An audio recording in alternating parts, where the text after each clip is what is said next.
So tomorrow, Shabbat has a special name. The name is Shabbat Shira, the Shabbat of Song.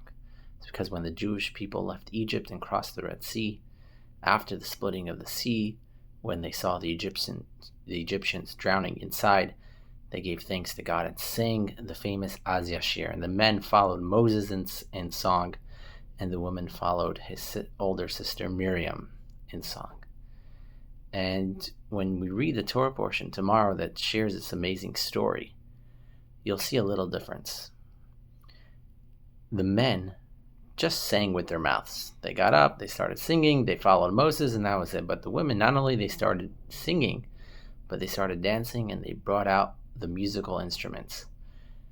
And our rabbis ask, both the men and women experienced the same miracles, right? They experienced the miracles of the 10 plagues, of the death of the firstborn, of actually leaving Egypt.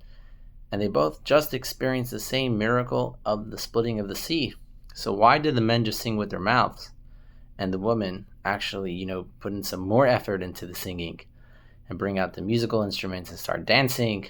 Like, why is there a difference between the way the men sang and the way the women sang? It seems like the women actually felt more the miracle. It was more personal to them. And the Lubavitch Rebbe answers the following. You see, both the men and the women were slaves in Egypt, but they experienced it very differently. The men had to go through the hard labor every single day, working morning to night, having quotas they have to fill. And this was their moment. They finally turn around and they see the Egyptians being swallowed in the sea, and they start singing praises to God.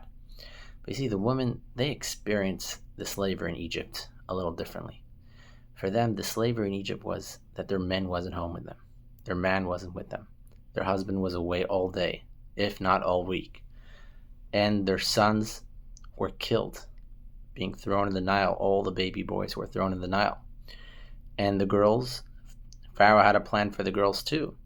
He didn't kill the girls, but he wanted them to assimilate into Egyptian society.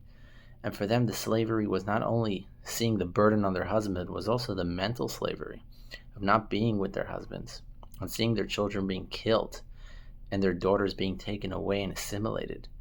And finally, when they turned around and they see the Egyptians being swallowed in the ocean, and they no longer have to face this fear of their kids being taken away, killed, or assimilated, they're like, now we can give real thanks to God.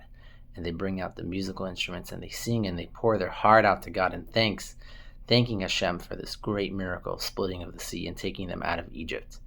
And you could see from here that the emotional and psychological effect of the slavery in Egypt was greater on the women than on the men. And therefore, the women sang with extra effort and strength and with instruments more than what the men did. They just sang with their mouths. Wishing you all Shabbat Shalom.